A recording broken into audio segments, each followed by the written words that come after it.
Another thing that ketamine does is it boosts something called BDNF, brain-derived neurotrophic factor. Now, other things boost BDNF. For example, exercise boosts BDNF. That's one of the reasons probably why exercise has been shown to be as effective as SSRIs at treating mild to moderate depression. Now, maybe that's not saying a whole lot because they don't work great, but exercise boosts BDNF, but ketamine itself boosts it far more than exercise does. So it's like boosting it on steroids. And think of BDNF as miracle grow for the brain because it literally causes these nerves to regenerate those little dendrites, those branches. So really, after several 5 or 6 ketamine infusions, we have achieved what I talked about, that arborization of the dendrites. And I think that's one of the reasons why we see such profound, fast relief of symptoms. And we see a median 75% decrease in depression and anxiety symptoms in just 2, 3, 4 weeks. So another thing related to BDNF about why ketamine works so well is ketamine.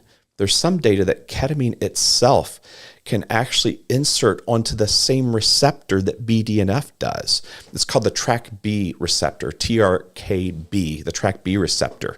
So normally BDNF is this protein that inserts onto this receptor, this TrkB receptor, and then causes those nerves to start regenerating, right? New pathways being laid down. Well, ketamine itself can insert onto that TrkB receptor and mimic BDNF. It can mimic miracle grow to the brain. And the reason that's important is because some people, they genetically don't make that BDNF molecule fully normal. So the shape of that molecule is important. The shape of that protein, I should say. The shape of that protein is important. And they, for whatever reason, just in their genetics, don't make it normally. So some data that ketamine can kind of overcome that by inserting directly on that TrkB receptor and itself being miracle grow for the brain.